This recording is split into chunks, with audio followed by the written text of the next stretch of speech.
A Soso Produções convida você a se tornar um patrocinador. Semeie no nosso ministério. Com a sua oferta poderemos produzir muito mais vídeos. Este é um ministério independente e, por isso, precisa da sua participação.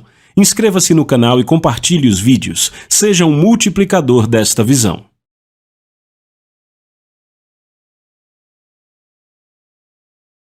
Os versículos usados nos vídeos que traduzimos nem sempre correspondem a versões em português. Muitas vezes precisamos traduzir do original em inglês para fazerem sentido no contexto do vídeo. O semeador semeia a palavra. São estes o da beira do caminho onde a palavra é semeada e enquanto a ouvem, logo vem Satanás e tira a palavra semeada no coração deles. Agora notem algo. Diz que Satanás vem imediatamente e tira a palavra semeada no coração. Notem que o coração é o solo aqui. O coração do homem é o solo? Agora, se ficarmos apenas com o que Marcos diz como sendo a verdade completa, estamos num grande problema. Porque ele disse que Satanás rouba. Ora, se Satanás roubar toda vez que você receber, você não fica com nada, não é? Mas quando você lê o registro de Mateus, e é por isso que você tem que ter a palavra inteira, Mateus diz: quando alguém ouve a palavra do reino e não a entende. Então temos uma chave aí. Se você não entende, Satanás tira a palavra, a mente carnal tira a palavra, e até mesmo cristãos te tiram a palavra. Podem dizer: você está mentindo quando diz isso. Você está fazendo essas práticas de seita, tentando falar com coisas. Não, eu estou operando no princípio que Deus ensinou a Abraão, chamar as coisas que não são, como se já fossem. Agora note, ele diz: e da mesma forma são os semeados em lugares pedregosos, os quais, ouvindo a palavra, imediatamente a recebem com alegria. Veja, são lugares pedregosos, não há muita terra aí, é um solo pedregoso. Eu era fazendeiro, eu sei do que estou falando. Você pega um solo pedregoso onde não há muita terra, e a semente fica bem no raso, e ela pega bem pouca água. Veja, a água aqui é um tipo do entendimento da palavra. Ser lavado através da palavra. Jesus disse: agora vós estáis limpos através da palavra que vos falei. E é a palavra, entendem? Algumas pessoas têm o conhecimento da palavra, elas têm a semente, mas quantos aqui sabem que você tem que ter água para fazer a semente germinar? Paulo disse: eu plantei e Apolo regou. Ou seja, você pode conhecer sobre a palavra, mas se não tem entendimento suficiente, ela não vai funcionar para você. Então ele diz que ela foi semeada entre as pedras e diz que imediatamente a recebem com alegria. Ou seja, se a semente é plantada e ela fica bem rasa assim, ela vai aparecer rapidamente. Sabe, não vai levar nem 1 dia e meio, 2 dias e ela aparece. As raízes descem, encontram um solo seco e aquilo morre. Não há profundidade, não há raízes, mas não tem raiz em si mesmos e então duraram por algum tempo depois, sobrevindo aflição ou perseguição por causa da palavra, imediatamente se ofenderam. Por que a aflição e a perseguição vêm para torná-los mais fortes? Não. Por causa da palavra, para tirar a palavra. Ora, Deus não envia aflição e perseguição? E ele diz: e os semeados entre os espinhos, os quais ouvem a palavra, e os cuidados deste mundo, os enganos das riquezas e as ambições das demais coisas sufocam a palavra e ela se torna infrutífera. Ora, estas outras coisas que entram sufocam a palavra.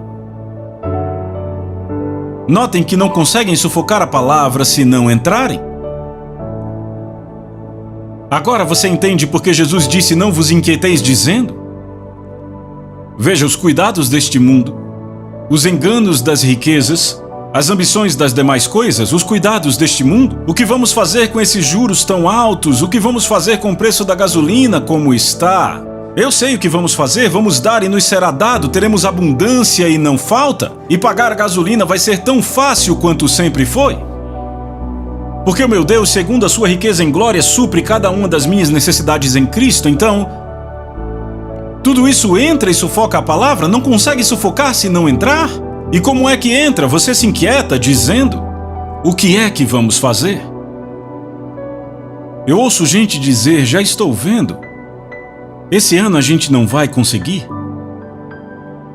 Sabe, eles veem a si mesmos fazendo. Você já pensou como é que você toma decisões? Alguns aqui já disseram vez após outra: Você pensa em fazer algo, em fechar um negócio e você diz, sabe, eu não consigo me ver fazendo isto? Lembra do que Deus disse a Abraão, eu vou te dar algo para você ver? Agora aqui está o ponto sobre confessar a palavra de Deus e eu quero que você entenda isso é importante. Quando você confessa o que Deus disse e mantém a palavra de Deus em sua boca, quando guarda a sua fala e fala apenas as coisas que concordam com a palavra de Deus, essa palavra entra em você. Jesus disse, se permanecerem em mim e minha palavra permanecer em vós, pedirão o que quiserem, orarão o que quiserem e será feito. Quando a palavra entra em você, lembre de quando você planta uma semente no solo. O solo não determina o que vai crescer nele, é a semente que determina o que o solo vai produzir. O que você está dizendo aqui no coração é, eu já sei o que eu vou fazer. Vamos pegar do lado positivo. Eu sei o que eu vou fazer, porque a gasolina está aumentando, porque tudo está aumentando, por termos mais necessidades de mais finanças, eu vou dar mais, eu vou plantar mais sementes, eu vou plantar e eu vou receber abundância e não haverá falta.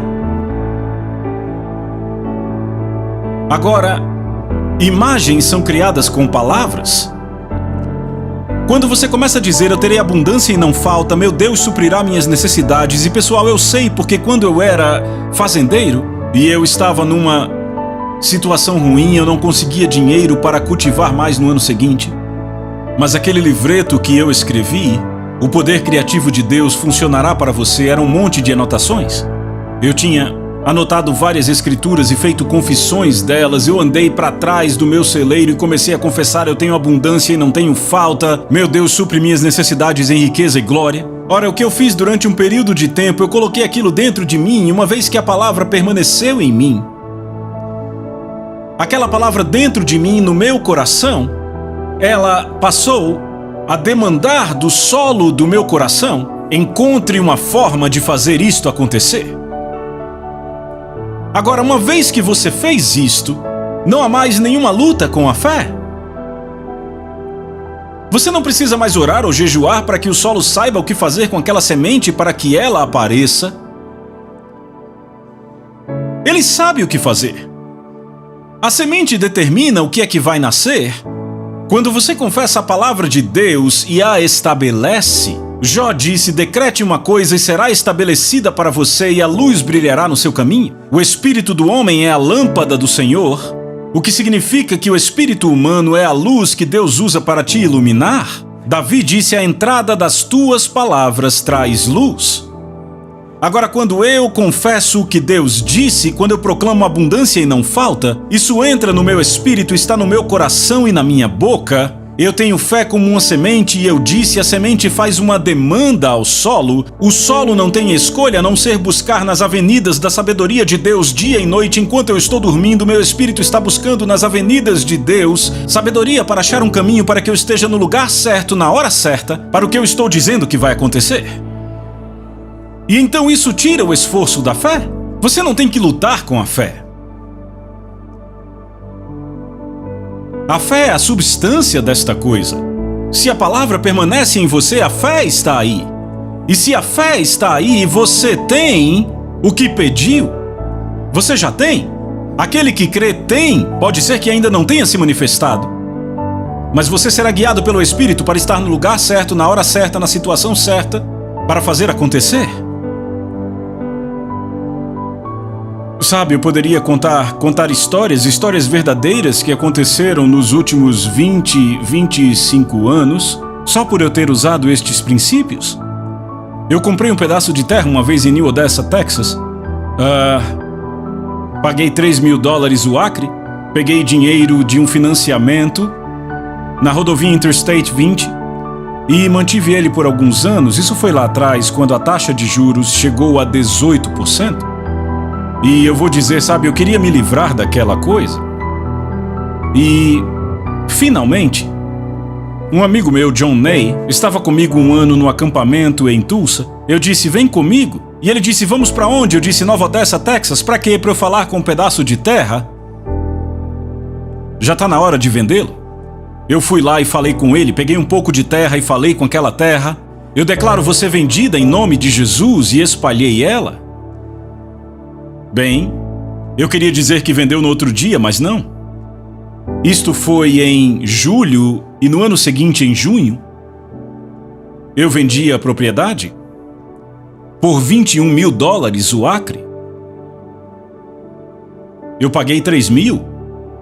A terra me obedeceu. Mas sabe, você fica tentando entender como é que eu falando com isso vai fazer alguma coisa.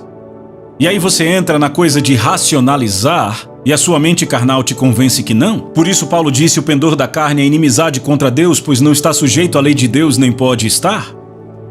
Não dá para operar nisso na cabeça. Por isso que muita gente se perde, tentam agir pela cabeça e não funciona. Deixa eu te dar uma boa ilustração para isso.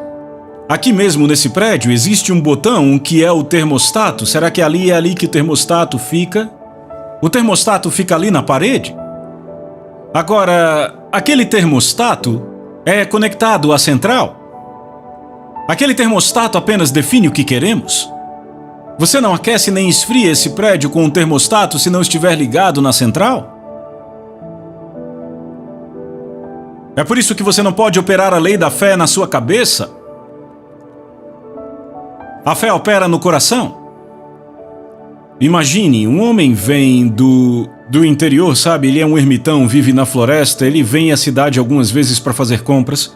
Imagine, alguém o convida para a igreja, ele vai e ele vê o pastor indo até uma caixinha, está quente, o pastor gira um botão e fica frio.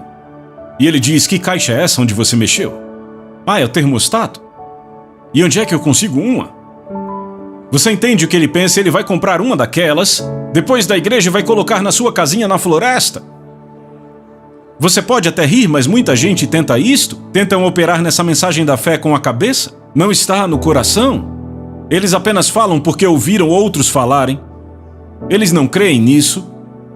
Não vai funcionar na sua cabeça. Sabe por quê? Porque não há nenhuma substância aí. A substância está no seu coração. Está aqui. Veja, a substância está naquela unidade ali, seja conectada ao gás ou à eletricidade, é ali que está a substância. E aí você gira um botão, mas aquilo não é nada além de um botão. Você gira e, quando você gira e põe 18 graus lá e aqui está 25 graus, você gerou um problema para a unidade, mas ela sabe resolvê-lo. Mas veja, aquela unidade não vai cozinhar sua comida nem lavar as suas roupas. É projetada só para uma coisa, aquecer e esfriar o prédio. E você vai descobrir que nunca há discussão. Quando você pede ar frio, nunca há uma discussão. Não achamos que você precisa de ar quente, vamos te dar isso. Não. Não. Aquele botão determina o que aquela coisa produz. A sua boca é o botão aqui. O que você fala com a sua boca faz uma demanda ao coração e ele arranja um jeito de fazer acontecer. Pessoal, eu digo a vocês, se colocarem isto em prática, isso vai tirar o esforço da fé. Quando as pessoas lutam com a fé é porque estão tentando operar por aqui. Você não consegue crer com a cabeça o que crê com o coração? Veja, se eu fosse com o que eu creio com a minha cabeça, eu iria entrar em incredulidade e ia tentar falar com aquelas pessoas que compraram a minha terra naquela história que eu contei anteriormente.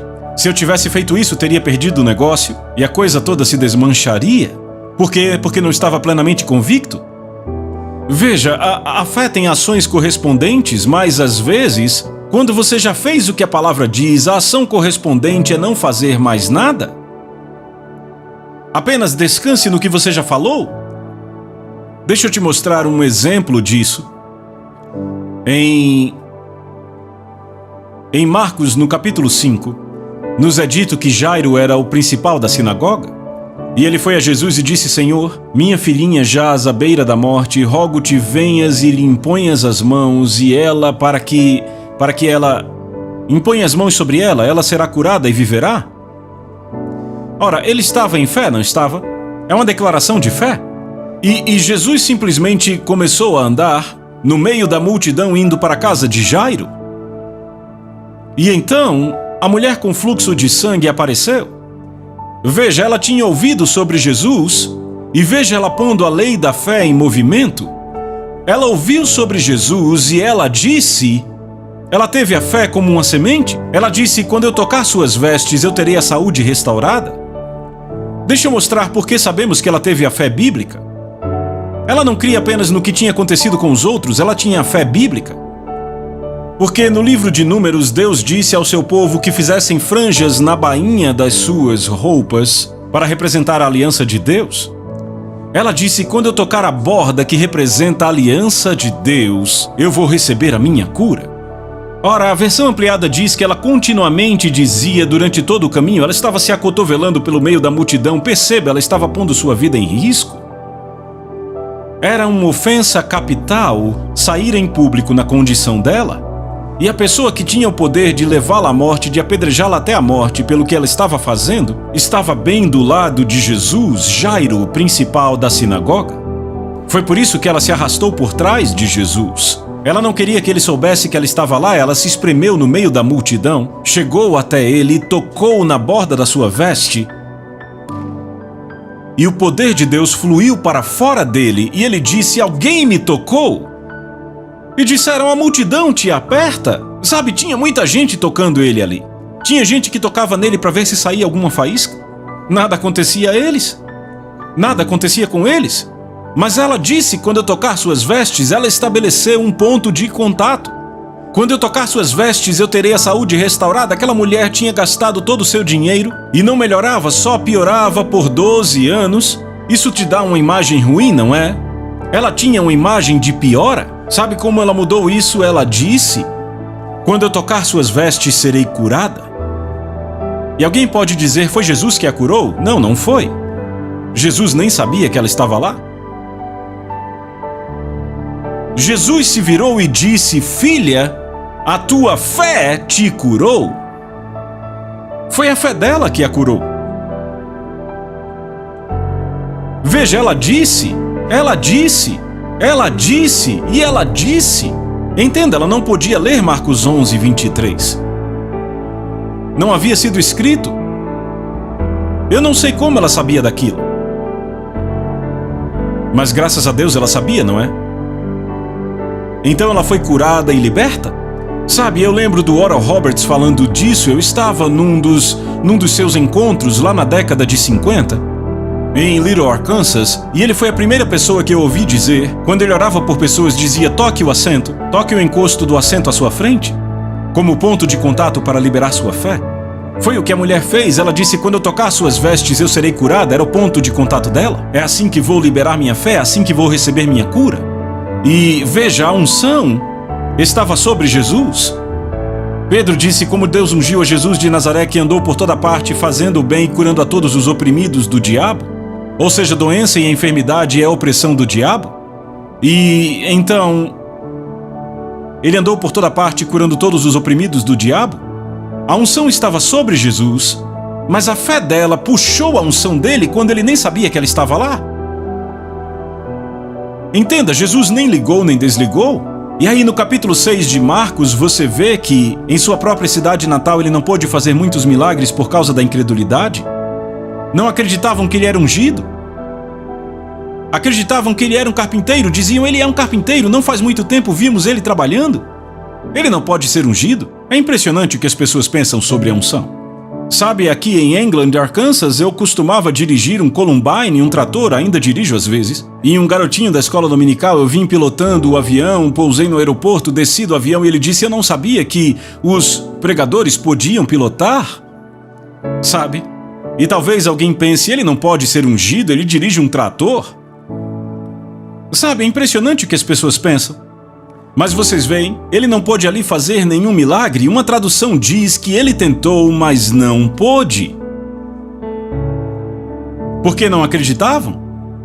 Veja, a fé é o gatilho da unção. A mulher do fluxo de sangue provou isto.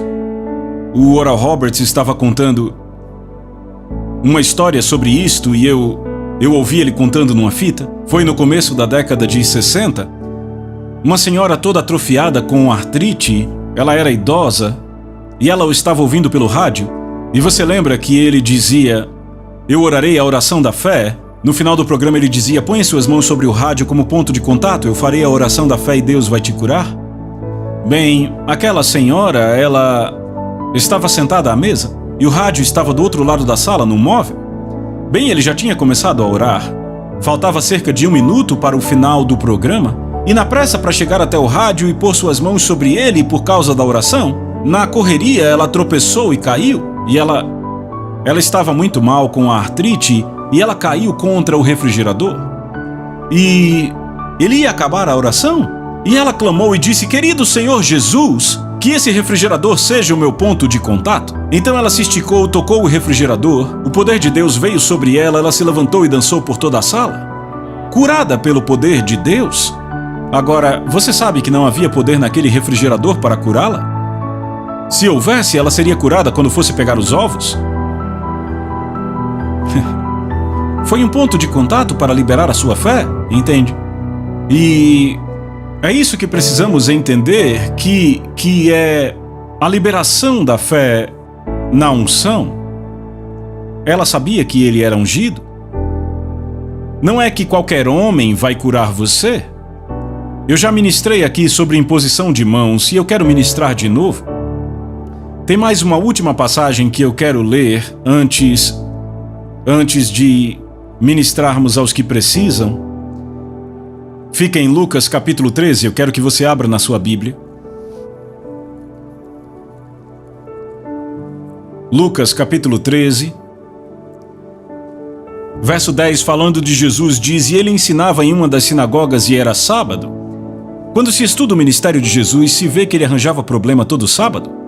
Todo sábado era certeza, ele ia arranjar problemas porque iria curar alguém, entende? E eis que estava ali uma mulher que tinha um espírito de enfermidade fazia 18 anos, e estava curvada e não podia de modo algum endireitar-se, e vendo-a Jesus, diz que quando Jesus a viu, chamou-a a si e disse-lhe, ele disse: mulher, tu estás livre da tua enfermidade. Eu já falei isso aqui, que por todo o seu ministério Jesus operava no princípio de chamar as coisas que não são como se já fossem. Ele vai até essa mulher e ele diz: mulher, você está livre da sua enfermidade?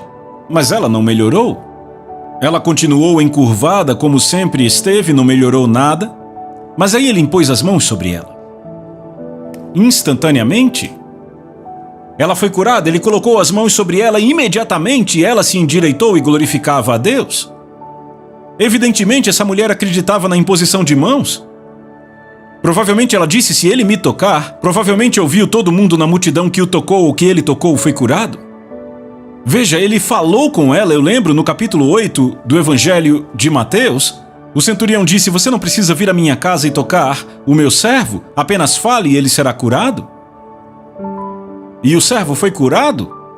Mas ela não liberou a sua fé nas palavras de Jesus. Note que ele disse: mulher, tu estás livre da tua enfermidade, mas ela não ficou, ela continuou encurvada como sempre. Ele estava chamando coisas que não eram. Ela não era livre da sua enfermidade, ela ainda a tinha, mas ele disse que ela estava livre. Ele está chamando coisas que não são. Então ele impôs as mãos sobre ela e ela foi curada, porque ela liberou a sua fé na unção e evidentemente ela estabeleceu isto como ponto de contato, ou pelo menos ela sabia, podia dizer, entende? Essa é uma razão para a imposição de mãos. Quando você toca em alguém, você sabe instantaneamente quando eu te toco e eu sei instantaneamente quando eu te toco. E se ambos liberamos nossa fé juntos, há uma conexão no reino do Espírito. Claro, os judeus ficaram chateados porque era o dia errado para curar alguém. Ouça o que Jesus disse sobre isso. Verso 16. Não devia esta mulher, sendo filha de Abraão, a qual há 18 anos Satanás havia prendido, ser solta dessa prisão num sábado? Então aqui está a atitude de Jesus e eu vou encerrar com isto. O dia de sábado, o dia dos judeus, começava ao pôr do sol. Ele poderia ter esperado o pôr do sol. Eu não sei qual era a hora do dia, mas ele poderia ter esperado o pôr do sol e curado aquela mulher, e ninguém diria nada sobre aquilo. Mas veja a atitude de Jesus. Esta mulher é uma filha de Abraão, é uma mulher da aliança. Ela está debaixo da aliança de Deus, e se você é filho de Deus, está debaixo da aliança de Deus. Jesus estava dizendo, ela não precisa esperar nem mais um pouco para receber a sua cura.